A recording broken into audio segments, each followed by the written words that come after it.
찬양하시겠습니다. 찬송가 142장입니다. 찬송가 142장입니다.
찬송가 141장입니다.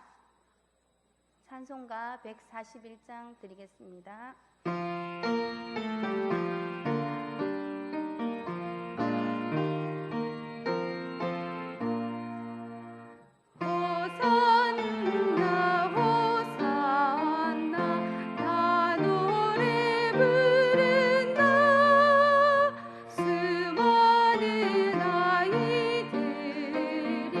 즐거운 노래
복도하심으로 제2여전도 헌신 예배 드리시겠습니다.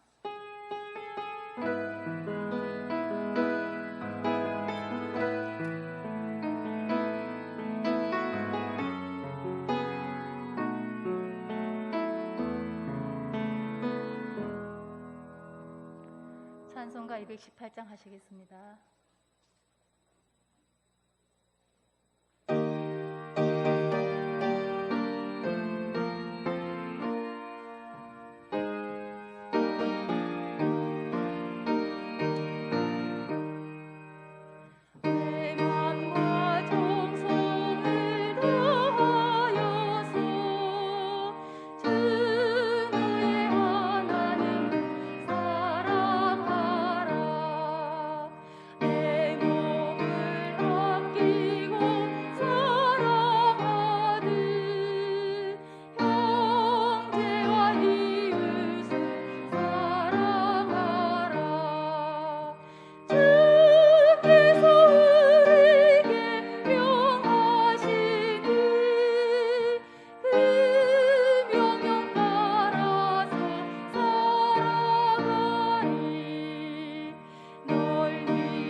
참 생명이요 소망이신 예수님을 찬양합니다. 저희의 죄를 위해 험한 십자가의 길을 걸어가신 예수님, 주 보혈로 죄 사함 받았으니 주님 보살을 향해 나아가기를 원합니다. 오늘도 이 성전으로 건강한 발걸음을 허락하시어 예배하게 하신 은혜를 감사합니다. 이 예배를 받으시옵소서. 은혜의 주님, 한결같은 은혜를 주시건만 그 음성에 귀 기울이기보다는 세상의 소리에 흔들릴 때가 너무나도 많았음을 고백합니다. 마음의 눈과 귀를 여시어 주님의 마음과 뜻을 알아가는 지혜를 주시고 신실하게 주님을 사랑하며 저희들의 삶 속에서 허락하신 사람들을 사랑하고 섬기며 주님의 긍휼 안에서 소망을 갖게 하시고 주의 선하심에 힘입어 살아가도록 인도해 주시기를 간구하며 감사를 드립니다. 사랑의 주님, 우리 교회를 세우시고 은혜 주시어 다음 세대를 왕성하게 하시고 지역 복음화의 도구로 사용되어 하나님의 영광을 드러내는 언양제일교회로 세워주시기를 간절히 원합니다. 이 예배 가운데서 주님의 말씀을 듣기를 원합니다.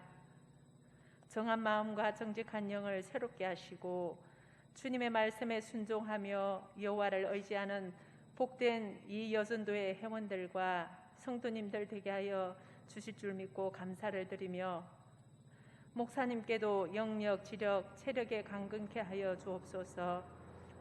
이 예배를 온전히 우리 주님께 드리며 예수님의 이름으로 기도드립니다. 아멘.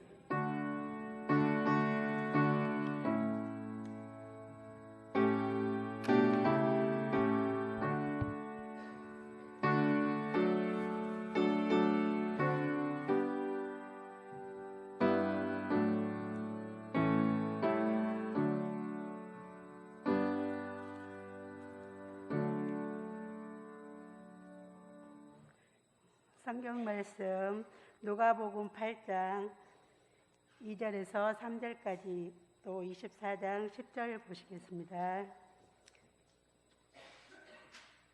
또한 악기를 쫓아내심과 병 고침을 받은 어떤 여자들 곧 7 귀신이 나간 자 막달라인이라 하는 마리아와 헤롯의 청지기 구사의 아내 요한나와 수산나와 다른 여러 여자가 함께하여 자기들의 소유로 그들을 섬기더라. 24장 10절 이 여자들은 막달라 마리아와 요한나와 야고보의 모친 마리아라. 또 그들과 함께 한 다른 여자들도 이것을 사도들에게 알리니라. 아멘. 이 여전도의 회원님들 나오셔서 찬양하시겠습니다.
아멘.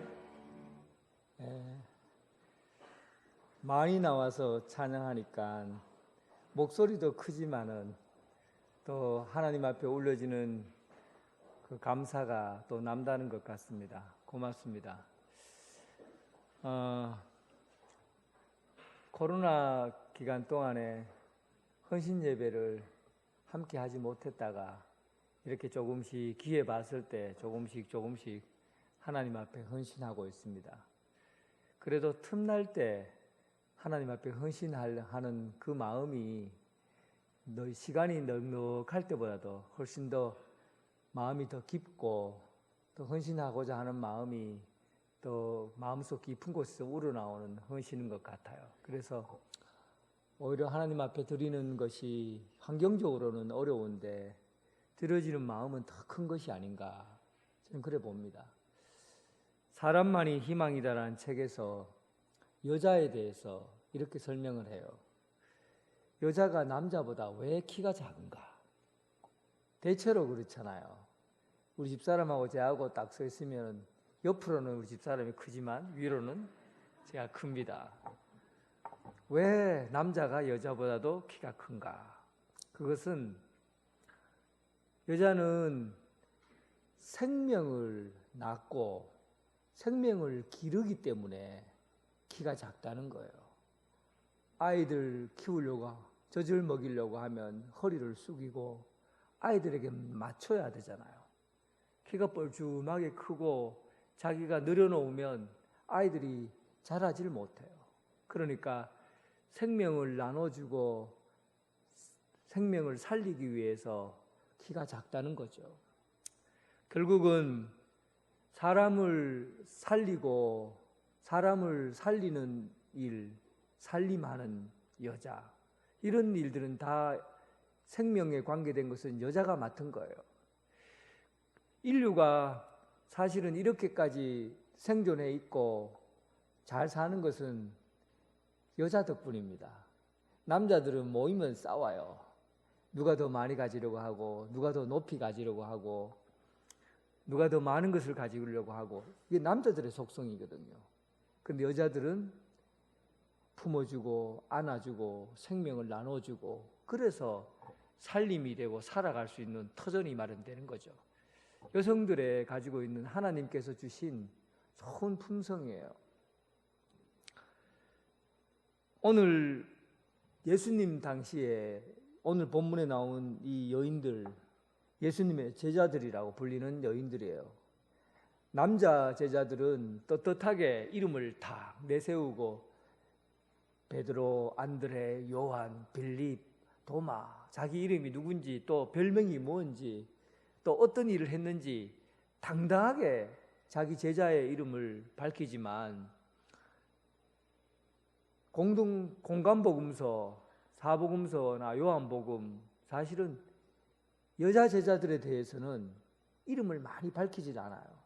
그리고 무슨 일을 했고 어떤 역할을 감당했는지에 대해서 특별하게 여자 제자들에 대한 이야기가 나오질 않습니다. 그러나 조금씩 그 역할들이 나오고 있고, 또 예수님의 먹고 자고 생활하는 그 뒤에서 그 후원해 주는 역할들은 전부 다 여자가 감당했다는 사실이에요.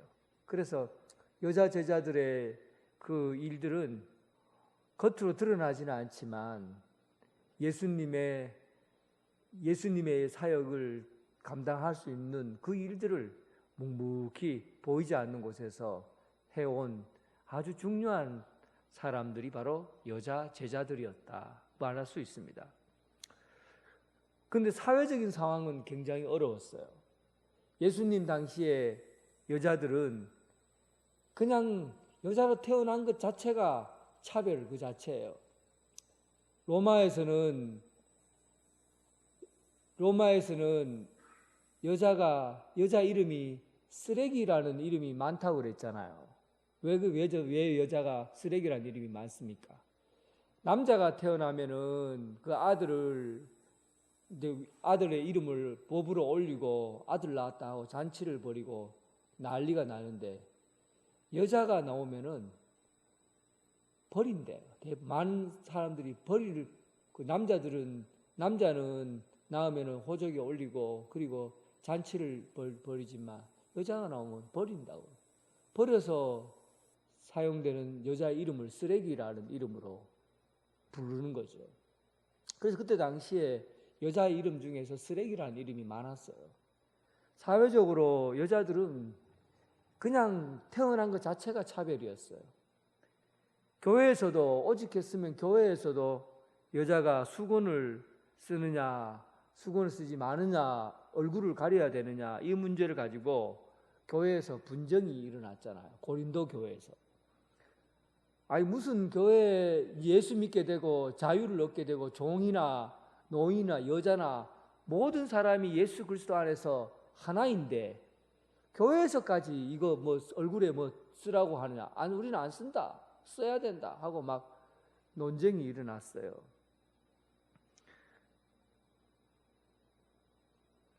이 얼굴에 수건을 그 성경 하나님의 말씀에 의하면 말씀으로 보자면 복음 안에서 모든 사람의 차별이었고 종이나 노예나 어떤 누구도 교회 안에서는 다 평등한 구조예요. 그러니까 당연히 수건을 안 써도 되는 게 맞지요. 그런데 사도 바울은 뭐라고 합니까? 수건을 쓰지 않아도 되는데 상관없는데 그런데 수건을 써라 그래요. 왜 그러냐 하면 수건을 그때 당시에 여자가 얼굴을 가리지 않고 나가게 되면 창녀로 생각하거든요. 대부분의 얼굴을 내밀고 다니는 사람은 창녀이거나 몹쓸 행동을 하는 사람들을 얼굴을 내고 다니는 사람이에요. 그러니까 교회 다닌다고 얼굴 다 내미고 다니면 사람들이 창녀로 오인하니까 그래도 너희가 미푼 그 사회적인 풍습을 더럽히지 않는 한에서 그래도 지킬 것은 지키고 그리고 신앙생활 하는 게 좋겠다 이런 결론을 맺어요. 어쨌든 그만큼 차별이 심했다는 겁니다. 사회적으로도 존중하지 못했고 그리고 행동적으로 많은 제약을 받았습니다. 유명한 옛 율법학자였던 요새라는 랍비는 여자들과 너무 많은 이야기를 하지 말아라. 길거리에서 여자들과 많은 이야기를 나누는 것을 수치로 알았다. 그렇게 얘기해요. 그리고 결혼하지 않는 처녀들은 바깥에 나가서 행동하는 것에 대해서 그 시장이라든지 심의회라든지 집회라든지 축제 행렬과 같은 곳에 여자들이 나가는 것을 바람직하지 않는 행동으로 보았어요. 이런 일들 가운데에서 예수님의 제자들로 부름받은 사람들, 막달라 마리아나 또 요한나와 같은 이런 여자들이 예수님을 끝까지 쫓아다녔다. 이 부분에 굉장히 중요한 부분이 담겨져 있습니다. 요한나는 누구냐 하면 그래도 그때 당시에 돈이 많은 집안에 돈 많은 집안의 사람이에요. 왜냐하면 헤롯의 청직이 구사의 사람이었다. 그렇게 나오잖아요. 헤롯의 청직이니까 재산을 관리하는 사람이잖아요.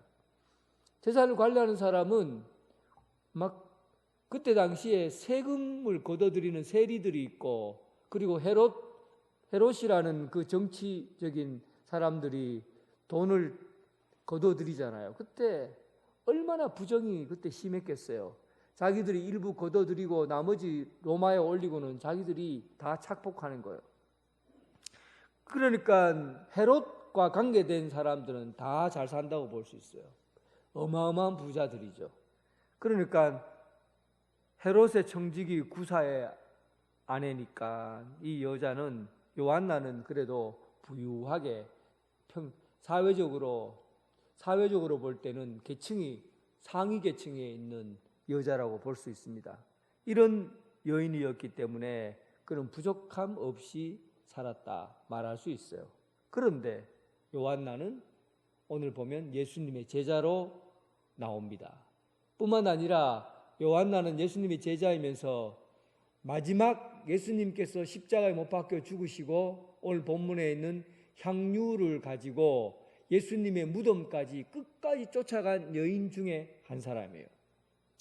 그러니까 이 요한나는 도대체 어떤 여인이기에 그가 가지고 있는 삶을 다 포기하고 자기의 높은 자리에서 편안하게 등 따시고 배부른 인생을 살 수 있는 그 인생을 포기하고 그가 예수님을 따라갔느냐 하는 거예요. 예수님을 따라 사는 것이 인생에서 가장 귀한 것이라는 것을 그가 깨달았다는 그런 것이죠. 그런데 사실은 요한나에 대한 이야기가 성경에 자세하게 기록되어 있지 않아요. 결과만 가지고 우리는 해석을 해야 되는 입장입니다. 여자 제자들은 이런 남자들보다 훨씬 더 많이 하고 또 예수님을 살리는 그 일들을 예수님과 함께 동행하면서 먹고 살고 자고 하는 일에 대해서 전부 여자들이 다 맡아서 했는데 그 일들은 드러나지 않아요. 그런데 요한나가 가지고 있는 사회적 위치를 본다면 그가 결단하지 않으면 예수님을 만날 수 없는 사람이라는 겁니다. 그가 자기 자리가 헤롯의 집안이고 헤롯의 집안에 있는 사람이 예수님 그토록 미워하고 반대하는 예수님의 제자의 길을 가는 것은 본인에게 무슨 특별한 사연이 있지 않고서는 예수님을 만나려고 하지 않는 거예요. 결과적으로는 요한나는 특별한 지병이 있었던 걸로 생각합니다. 여러 정황을 봤을 때 미쳤거나 정신적인 문제가 있었거나 그런 부분은 아닌데 육체적으로 고칠 수 없는 상당한 질병에 있었던 걸로 알아요.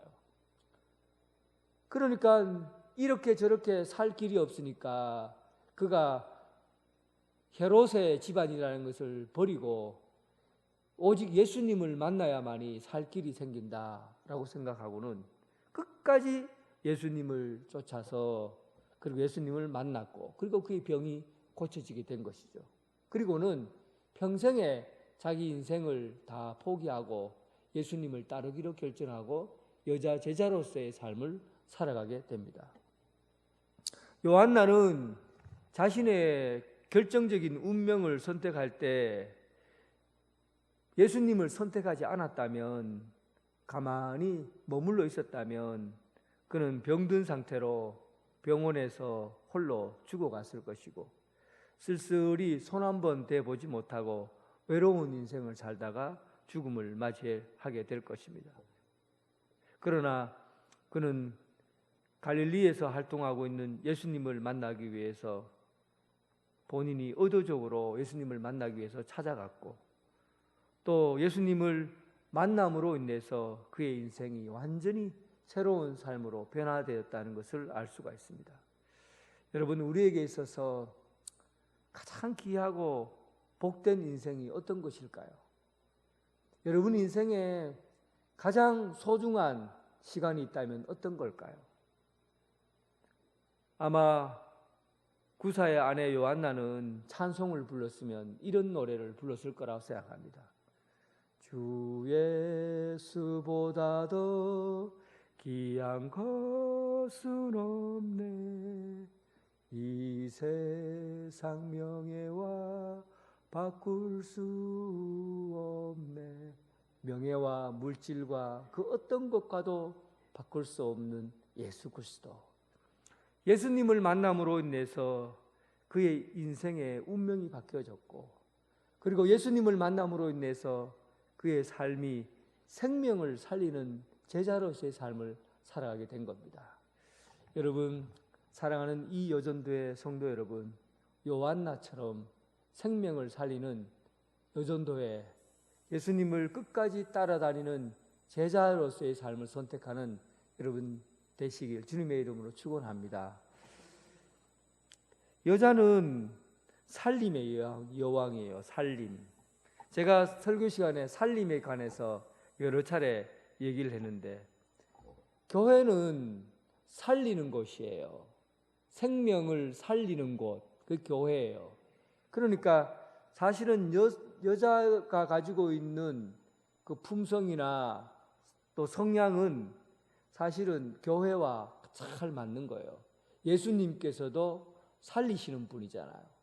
그러니까 성도들이 교회에서 함께 있으면서 살리는 일을 하는 사람들이 성도들이에요. 한번 보세요. 초대교회부터 시작해서 지금까지 교회는 남자가 많습니까? 여자가 많습니까? 여기 한번 보세요. 눈 뜨고 보세요. 자지 말고 눈 뜨고 보세요. 여자가 많습니까? 남자가 많습니까? 여자가 많아요. 그것은 예수님께서 생명을 살리기 위해서 교회를 세우셨듯이 여자는 본능적으로 애를 낳았기 때문에 또 본능적으로 살림에 대해서 본능적으로 그런 역할을 감당할 수 있는 사람이에요. 그러니까 교회를 이끌어가고 세워가는 것은 전부 남자가 하는 것 같은데 사실은 그 깊숙이 들어가면 보면 사람을 살리는 일을 감당하는 일이 바로 여자의 몫이었다는 사실이에요. 오늘 성경 공부하면서 권사와 집사가 맡은 일들을 한번 이야기해 보라고 했잖아요. 그러니까 집사는 무슨 일을 합니까?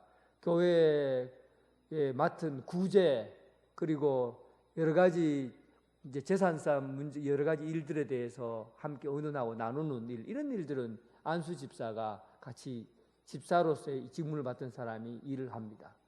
그런데 권사는 무슨 일 하는 사람이가 한마디로 말하면 신방하는 사람이 권사예요. 신방이라는 게 뭡니까? 교인들이 아파하고 힘들어하는 사람 찾아가서 위로해주고 돌보고 죽어가는 영혼을 살리는 일을 하는 게 신방이에요. 그러니까 교회의 근본적인 일을 맡아서 사람을 살리는 역할을 감당하는 사람이 권사라고요. 그러니까 이 일이 얼마나 중요합니까? 교회는 그래서 여자에 의해서 생명이 잉태되고 그리고 생명이 자라나고 그렇게 됩니다. 이렇게까지 얘기하면 남성교회에서 맡아서 할 때는 어떻게 얘기해야 될지 고민되네, 그죠? 너무 여자 쪽으로 몰아가는 것 같아서. 어쨌든 그때 가서 다른 얘기 하더라도 어쨌든 여자는 생명을 품고 사는 사람이고 살림하는 사람이에요. 살림에서 가장 중요한 능력은 공감하는 능력입니다. 공감하는 능력이에요. 저는 요즘 21세기에서 가장 중요한 그 단어를 한 가지 말하라고 하자면 세상이 아무리 과학기술이 발달하고 기계화된다 그래도 오늘 이 세상을 움직여가는 말 한마디를 정하라면 나는 공감력이라고 생각해. 공감. 왜냐하면 과학이 발달하고 그리고 코로나가 오면서 제일 문제가 된 게 뭡니까? 사람과 사람 사이에 거리를 두게 되잖아요. 그리고 기계와 사람은 끊임없이 활동을 하는데 사람과 사람은 활동을 하지 않아요.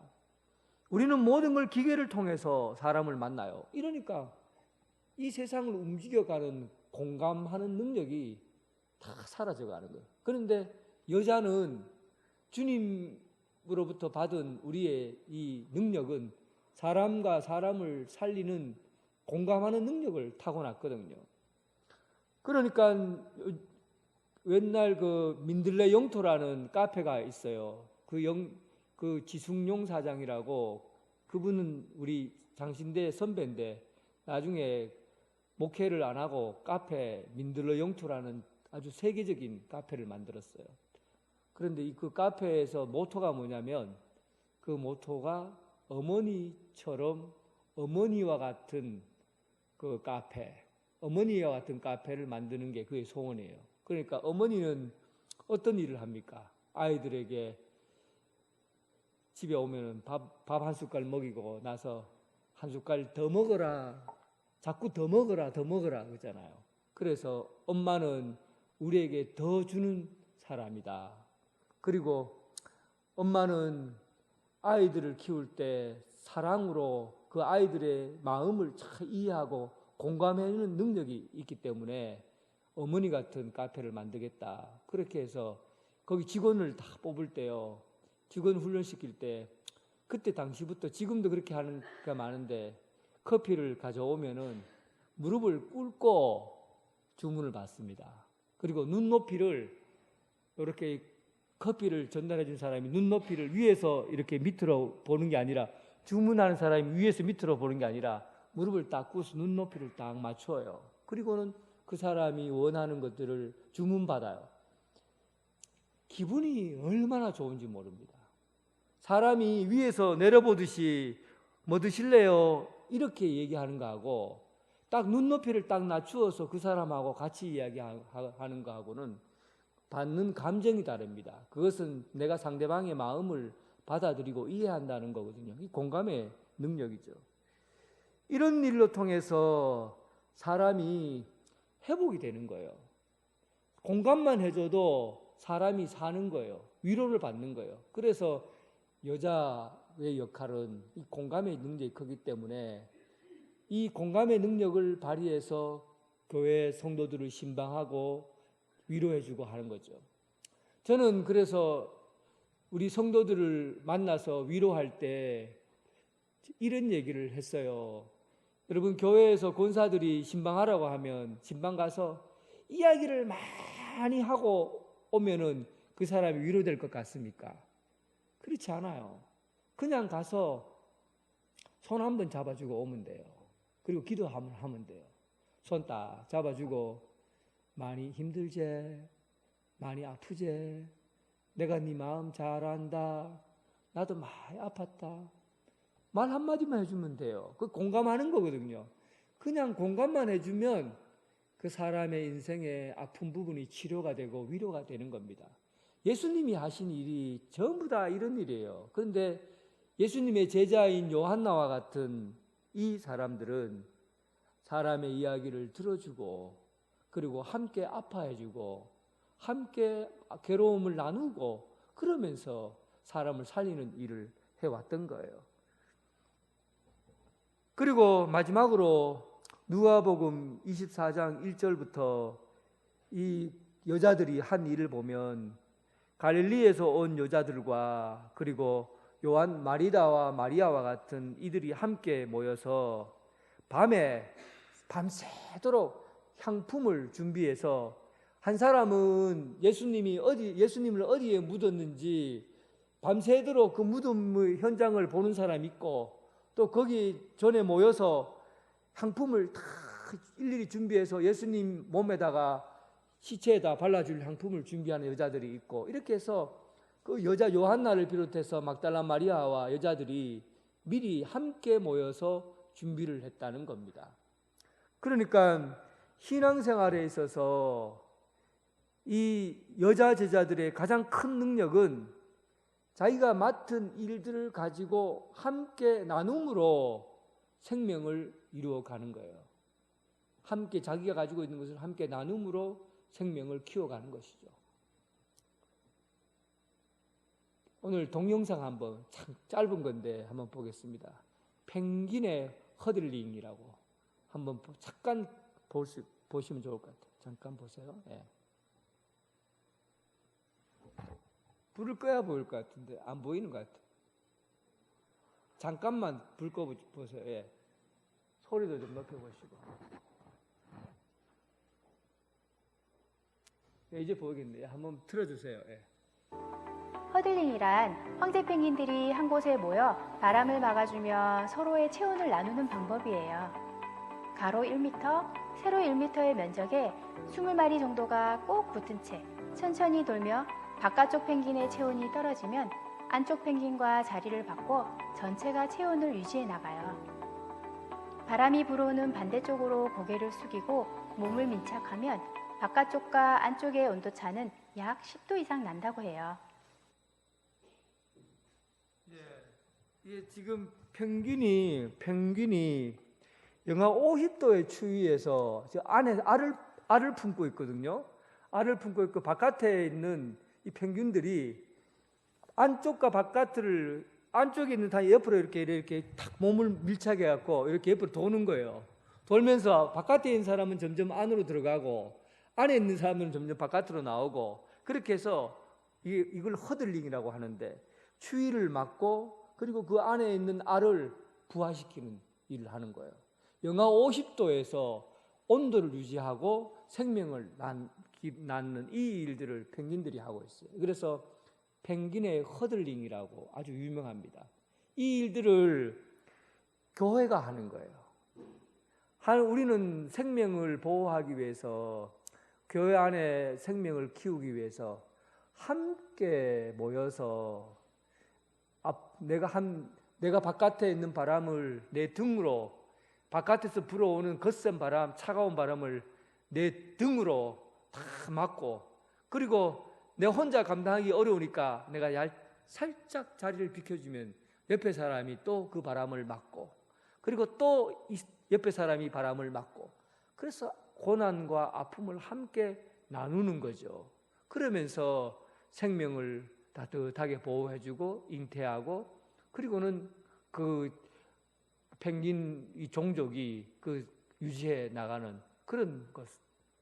그와 같이 오늘 누가복음 본문에 나와 있는 이 요한나와 여자 막달라 마리아와 또 마리아, 이 여자 제자들은 교회 주님을 섬기기 위해서 혼자 감당하기 어려우니까 함께 어깨를 마주 붙이면서 그리고 주님의 교회를 세워가는 역할을 감당했다는 겁니다.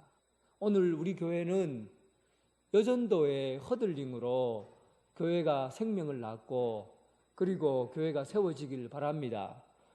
혼자 잘하는 게 아니에요. 한 사람이 잘하는 게 아니라 모든 사람이 함께 등을 마주하고 바람을 맞고 추위를 견디면서 그리고 생명을 잉태하고 주님의 교회로 세워가는 겁니다.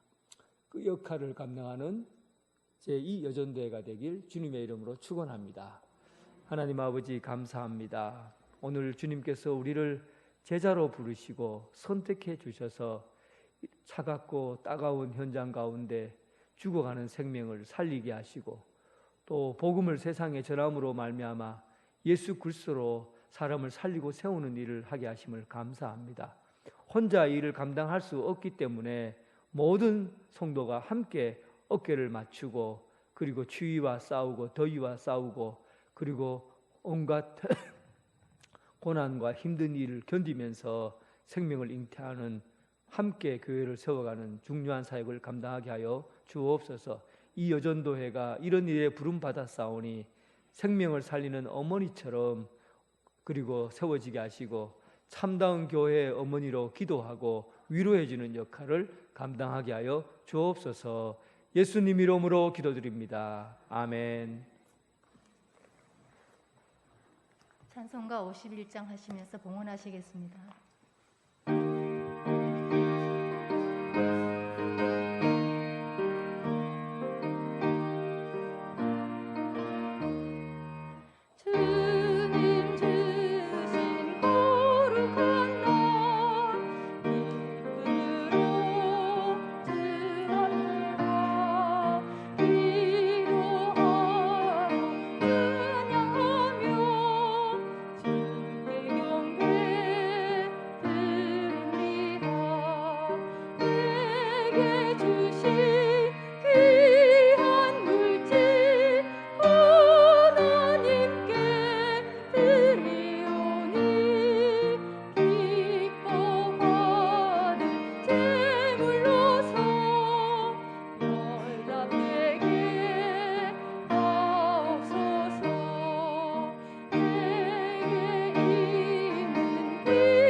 주님의 날, 거룩한 날, 모든 성도님들과 함께 예배드리게 됨을 감사를 드립니다.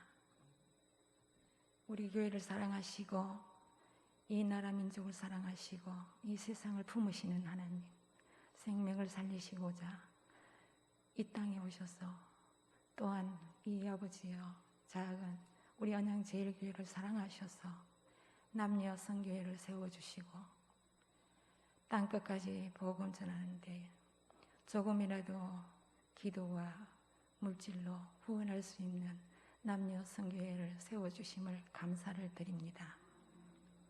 이 예물이 하나님께서 험량하여 주옵시고 우리 성도님들 주님의 전에 나오실 때에 빈손으로 나오지 아니하시고 하나님의 은혜 감사하여 정성을 모아 드렸습니다.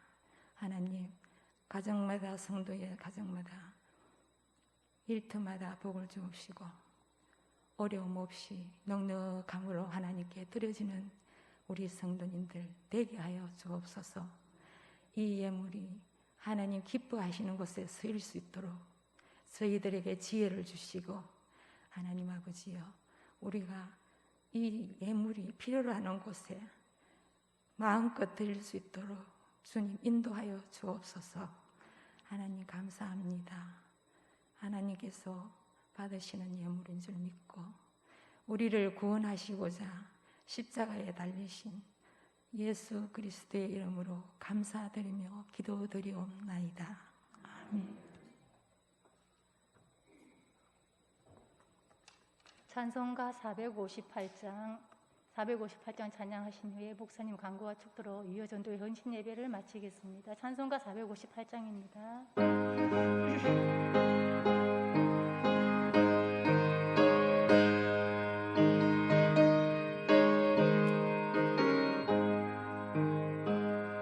너희 마음에 슬픔이 가득할 때 주가 위로해 주시리라.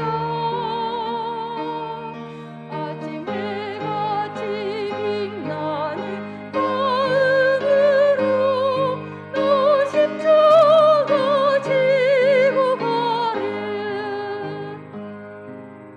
참 깊은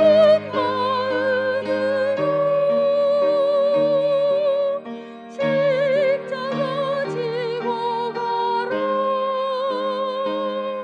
내가 기쁘게 십자가 지고 가면 슬픈 마음이 위로받네. 때를 따라서 주시는 은혜로서 가란 심령의 힘을 얻고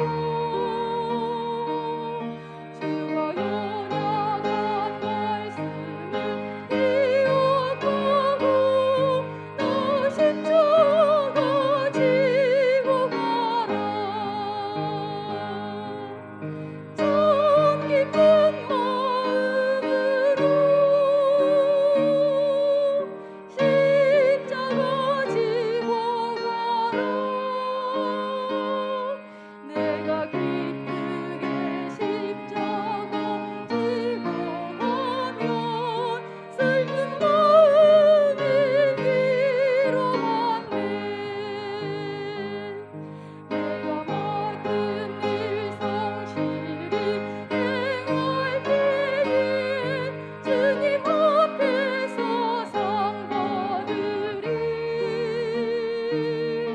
주가 베푸신 은혜를 감사하며 너 십자가 지고 가라. 참 깊은 마음으로 십자가 지고 가라. 내가 기쁘게 십자가 지고 가면 슬픈 마음이 위로받네. 예, 오늘은 종료주일이고 오늘부터 고난주간이 시작됩니다. 고난주간 일주일 동안 우리가 새벽기도 나오는, 보통 우리가 2주 동안 내지는 세일에 이렇게 3주 또 길게는 4주 이렇게 새벽기도를 했는데, 요즘 코로나 때문에 여러 가지 활동이 많이 축소되었습니다. 그러나 이번 주간 일주일 동안은 여러분 새벽에 나오시는 일에 열심을 내시기 바랍니다. 어둠이 짙을수록 빛이 밝은 겁니다. 어둠이 짙을수록 고난의 깊은 경험, 고난이라는 이 깊은 경험을 내가 하면 할수록 밝아오는 부활의 기쁨이 큰 거예요. 어둠의 깊이 없이 부활을 맞이하면 그렇게 큰 의미나 느낌들을 가지기 좀 힘듭니다. 그러니까 여러분들이 신앙의 깊은 어둠을 체험해야 돼요. 깊은 어둠. 고난의 깊은 십자가, 그 깊은 곳까지 내려가 봐야 합니다. 그래서 이번 주간 일주일 동안 새벽 기도부터 시작해서 고난 주간에 드려지는 세상을 바꾼 한 주간, 그 일에 여러분 동참할 수 있기를 바랍니다. 성금요일 예배가 15일 금요일 저녁 8시에 영광 예배실에서 있습니다. 세례 입교 유아세례 신청하실 분들은 사무실로 신청해 주시기 바랍니다. 기도드리겠습니다. 이제는 예수 그리스도의 은혜와 극진하신 하나님의 사랑과 성령님의 교통 감화 역사하심이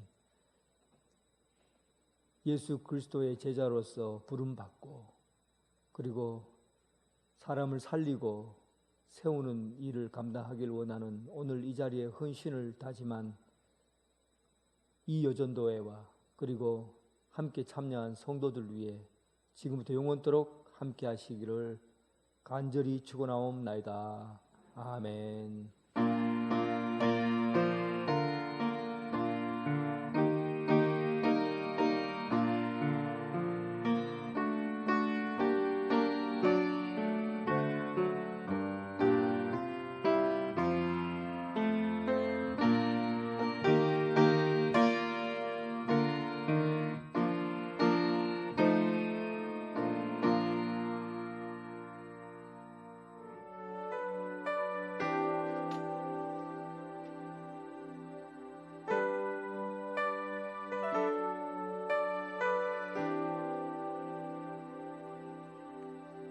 주